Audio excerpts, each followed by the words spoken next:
Olimpia 2028. El tanzanio Frank Edward Akwari recibe la corona de laurel, símbolo de su victoria en la maratón. En vísperas de la ceremonia de clausura es el atleta para recibir la máxima recompensa en la primera edición de los Juegos Olímpicos modernos. Luego de 1600 años de olvido, la Asociación Europea de Deportes trata de volver a poner los Juegos Olímpicos en el escenario internacional. Celebrados en el santuario de Olimpia, estos primeros Juegos luchan por atraer a 500 atletas de 20 países. En un mundo dominado por el deporte monetizado, los Juegos exaltan los valores deportivos antiguos y la ausencia de apuestas financieras. Pero nada de esto sucedió. El 23 de junio de 1894, un hombre exaltaría el espíritu olímpico y convertiría los Juegos en un evento global. Nuestra historia no es más que una serie de increíbles eventos. Cada uno de nosotros puede influir en su curso. Desde el nacimiento de un imperio de 1000 años, hasta el ocaso de una civilización floreciente, desde el genio creativo de un puñado de hombres hasta una revolución cultural global, desde las visiones totalitarias más oscuras hasta las guerras más aterradoras, desde la heroica resistencia de todo un pueblo hasta la voluntad inquebrantable de una minoría. La más pequeña de nuestras decisiones puede influir en el futuro de la humanidad. Conocer el pasado es anticipar el futuro. Efecto mariposa. Los Juegos Olímpicos, un espejo de la sociedad. En el año 392 de nuestra era, el emperador romano cristiano Teodosio I declara prohibidos los eventos paganos. El 25 de noviembre de 1892, el barón Pierre de Coubertin anuncia la idea de restablecer los Juegos Olímpicos. El 6 de abril de 1896, en Atenas, se inaugura oficialmente la primera edición de los Juegos Olímpicos modernos. Estos tres eventos relacionados son los momentos cruciales en la historia de los Juegos Olímpicos.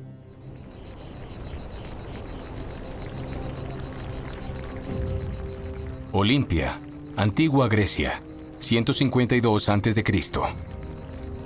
Leónidas, campeón de Rodas, está en la línea de salida. Temprano ese día ya ganó otras 2 carreras. El calor del sol sobre su cuerpo desnudo intensifica su cansancio. Sin embargo, sus músculos están listos para la batalla final. El que lo llevará por encima de la línea de meta primero. El que le ofrecerá la victoria. El que lo elevará al nivel de la leyenda. En el siglo V a.C., el mundo griego es una civilización brillante.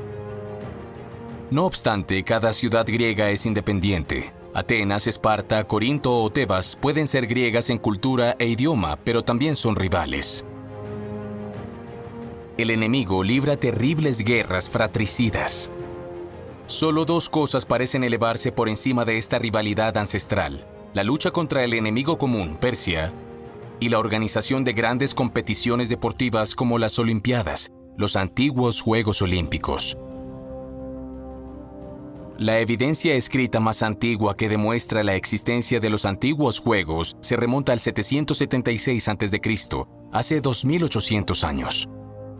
Dicen que el mismo Hércules, hijo de Zeus, construyó el primer estadio en Olimpia, el santuario sagrado de los griegos.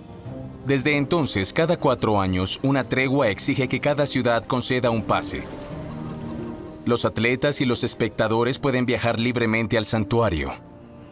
Tanto reunión deportiva como peregrinación, los Juegos Olímpicos griegos fueron mucho más que solo juegos. Para los griegos, los atletas reflejaban el ideal de un equilibrio armonioso entre la mente y el cuerpo. Abiertos únicamente a los hombres y estrictamente prohibidos a los no griegos, los eventos enfrentan a los campeones de cada ciudad. Carreras a pie o con armas, lanzamiento de jabalina y disco, lucha, boxeo, carreras de carros.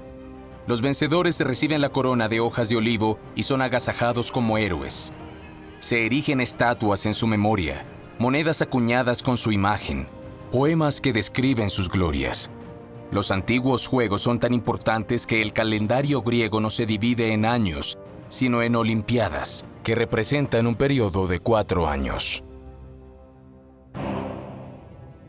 Sin embargo, en el siglo II antes de nuestra era, un nuevo participante entra en los Juegos, la República Romana. Al igual que los griegos, a los romanos les encantan los Juegos. Grecia, conquistada por las legiones, se anexa. Las Olimpiadas griegas se agregan así a la larga lista de competiciones romanas. En el 27 a.C., la República se convierte en un imperio. Los Juegos se convierten en un espectáculo. En el Coliseo, los gladiadores luchan ante los vítores de 70.000 espectadores, mientras que, en el Circo Máximo, carros tirados por caballos compiten en feroces carreras. Todo el genio de la ingeniería romana se pone al servicio del entretenimiento. Enormes toldos protegen a los espectadores del sol.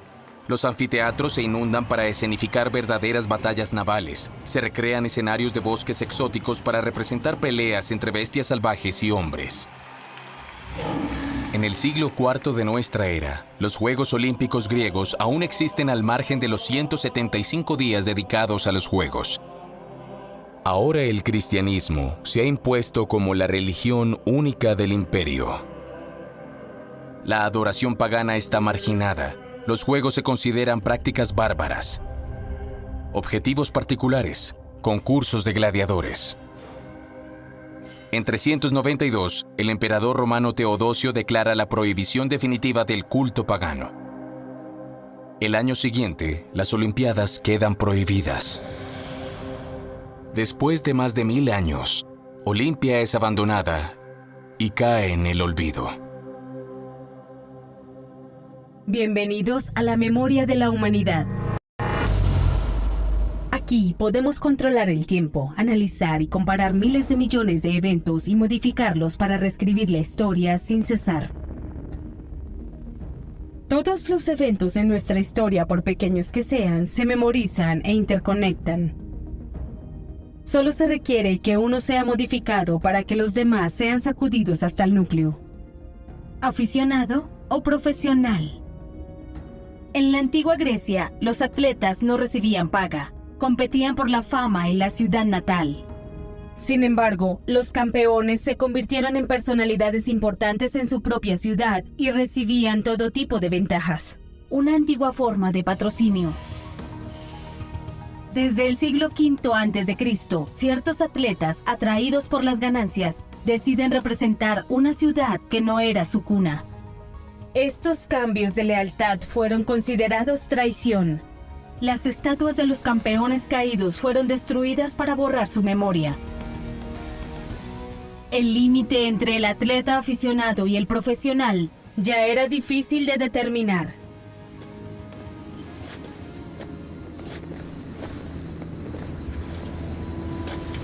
Sitio arqueológico de Olimpia, mediados del siglo XIX.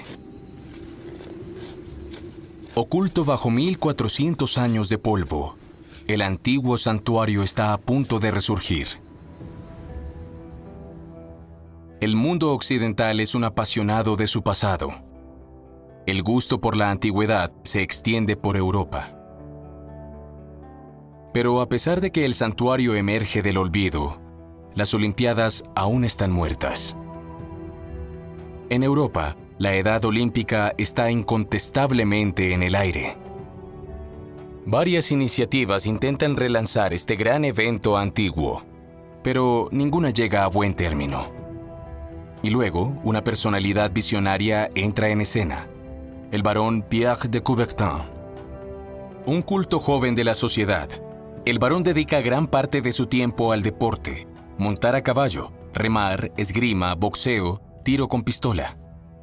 Es durante un viaje a Inglaterra que Coubertin tuvo una revelación.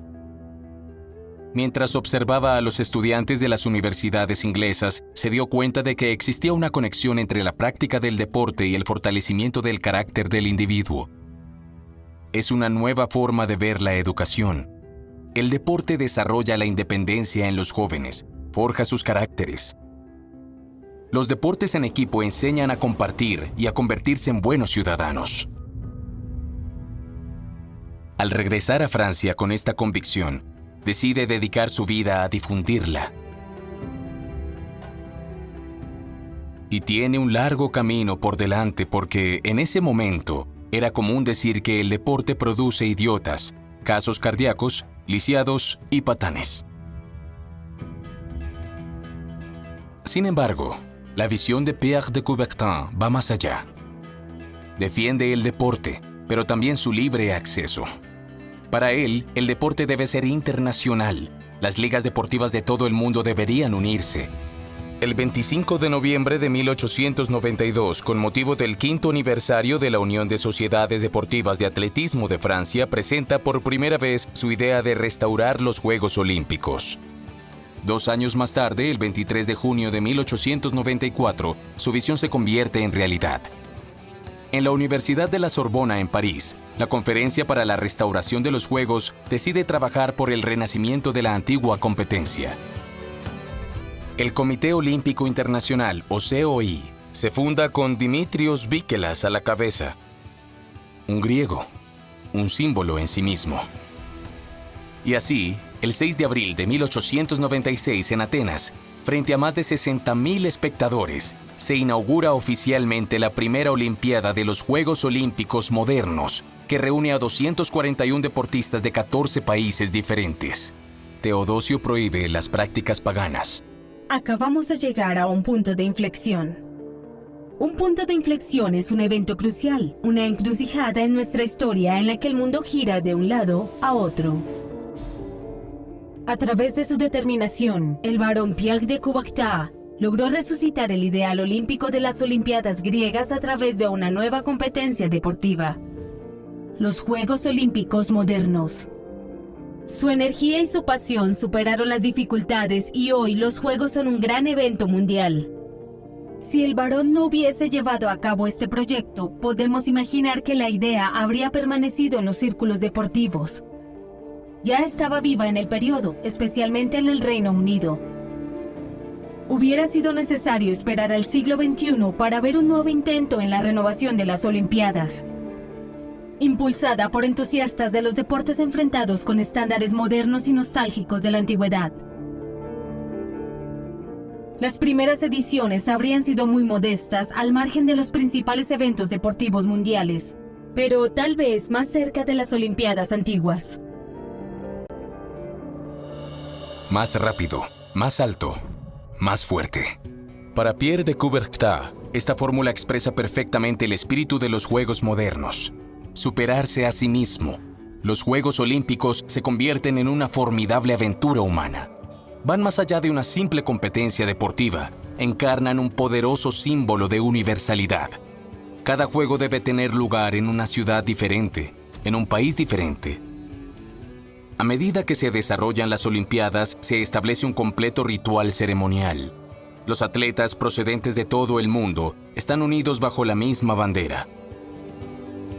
Diseñada por el propio varón, el símbolo de los anillos vinculados conectados entre sí representa los 5 continentes.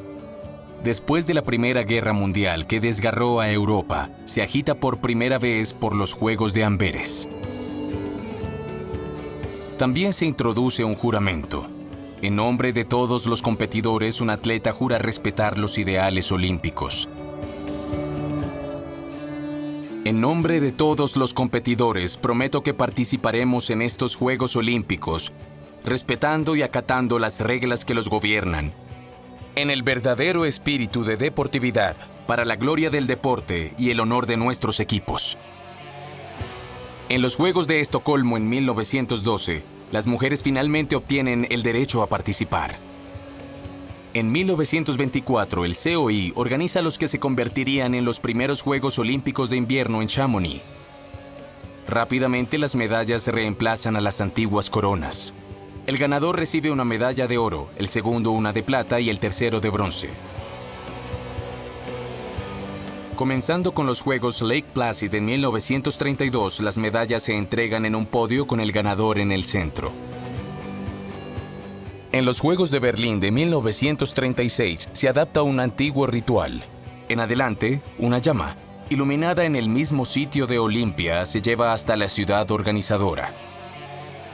El portador final tiene el honor de encender el gran tazón que no se extingue hasta el final de la competencia. Poco a poco, todos los competidores se reúnen en una villa olímpica. Incluso crean Juegos Paralímpicos que permiten participar a quienes tienen una discapacidad. Juegos Paralímpicos. Todo este simbolismo universal hace que los Juegos Olímpicos sean un evento especial, muy diferente a cualquier otro. De la corona de olivo a la medalla de oro. En la antigüedad, la recompensa principal de los atletas griegos era una corona de hojas. En nuestros días, recompensamos a los campeones olímpicos con una medalla.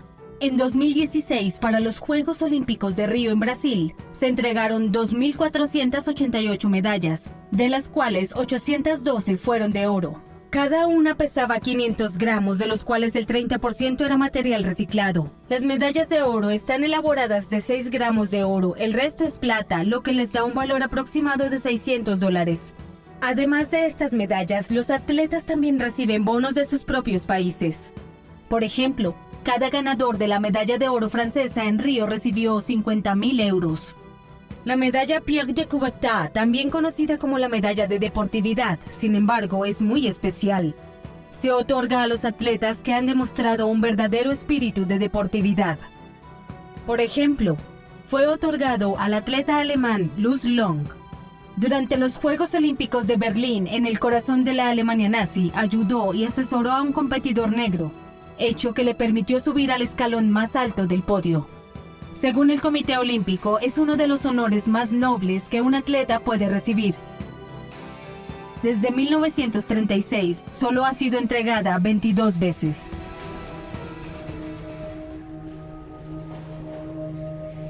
Primero de agosto de 1936. Las esvásticas se mezclan con los anillos olímpicos. Frente a 100.000 espectadores, el Führer declara abierta la 11ª edición de los Juegos Olímpicos modernos. Al final de los Juegos, el Tercer Reich se tambalea bajo el peso de las medallas. Muy por delante de los Estados Unidos gana 89 medallas, de las cuales 33 son de oro. Todo es televisado, y por primera vez los Juegos son, para el régimen nazi, un excelente medio para mostrar al mundo entero el poderío de la raza germánica. ¿La única sombra? Aunque fueron campeones en las pruebas de fuerza como el lanzamiento de peso o levantamiento de pesas, en el atletismo los alemanes no pueden siquiera compararse a los afroamericanos. En Berlín, en un estadio cubierto de esvásticas y a la sombra de los saludos nazis, ante los ojos del Führer y las cámaras, el atleta negro James Jesse Owens les arrebata 4 medallas de oro. Jesse Owens. Los Juegos parecen alejarse lentamente de su ideal de universalidad para convertirse en un nuevo campo de conflicto, sin soldados, donde los atletas, a menudo a pesar suyo, se convierten en herramientas de propaganda y demandas. 1968, Juegos Olímpicos de México. Tommy Smith y John Carlos, 2 velocistas estadounidenses negros, suben al podio para recibir sus medallas. De repente, bajan la cabeza y levantan los puños, vestidos con guantes de cuero negro. Ante los ojos del mundo, los atletas denuncian la opresión de los negros estadounidenses. 1972. Al amanecer, el 5 de septiembre, 8 terroristas palestinos toman como rehenes a los atletas israelíes para protestar por la ocupación de Palestina. El intento de rescate termina en un baño de sangre y todos los rehenes son asesinados. Durante la Guerra Fría, los Juegos Olímpicos se convierten en un campo de batalla ideológico entre los bloques este y oeste. Los estadounidenses boicotean los Juegos de Moscú, los soviéticos los de Los Ángeles. Los Juegos Olímpicos se convierten en un escaparate político y publicitario. Impulsado por la cobertura de los medios, el evento que se concibió como fuente de inspiración se convierte en un espejo de la sociedad. Hace 2800 años, los nombres de los ganadores se proclamaban después de cada competencia. Para los mejores campeones se podía erigir una estatua. El atleta escribía su nombre en la historia. En 1924, los Juegos de París son cubiertos por 1000 periodistas. En 1936, en Berlín, los Juegos se transmiten por primera vez por televisión. En 1960, Roma pudo transmitir eventos en vivo en toda Europa. Los cassettes se cargan en los aviones cada noche y cruzan el Atlántico hacia los Estados Unidos. Los Juegos de Los Ángeles de 1984 marcan un punto de inflexión. Por primera vez, el evento es financiado en su totalidad por el sector privado y por los patrocinadores. Hoy, 20.000 reporteros están acreditados, en comparación con 10.000 atletas.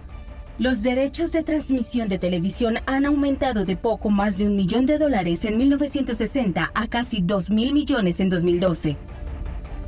El deporte y los medios de comunicación modernos están estrechamente relacionados: prensa, radio, cine y televisión, y hoy, la Internet. Los Juegos de Pekín fueron seguidos por casi 5.000 millones de televidentes. Una mina de oro para los derechos publicitarios.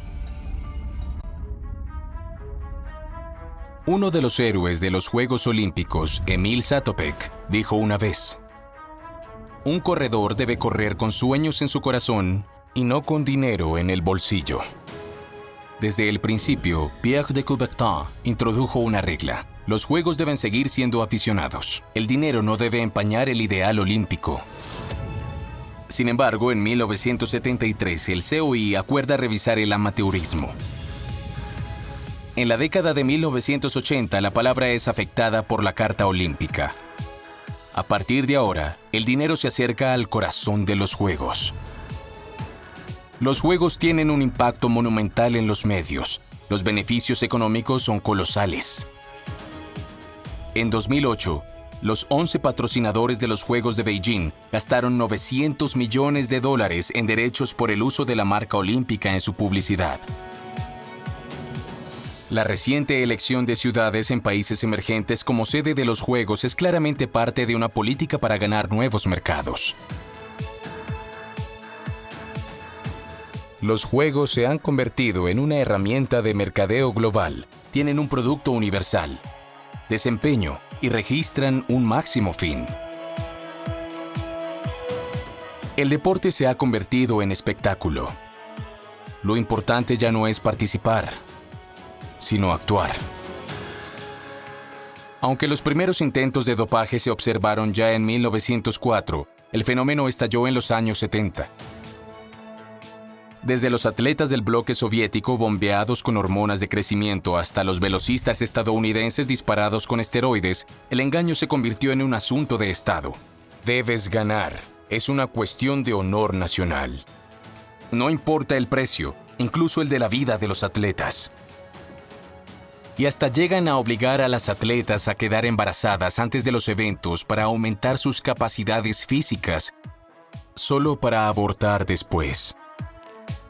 En la actualidad, las cada vez más estrictas pruebas antidopaje intentan detener la marea. Pero en un mundo en el que batir récords se ha convertido en un culto, la pregunta es: ¿hasta dónde está preparada la sociedad para llegar a lo inalcanzable? Pero esa es otra historia.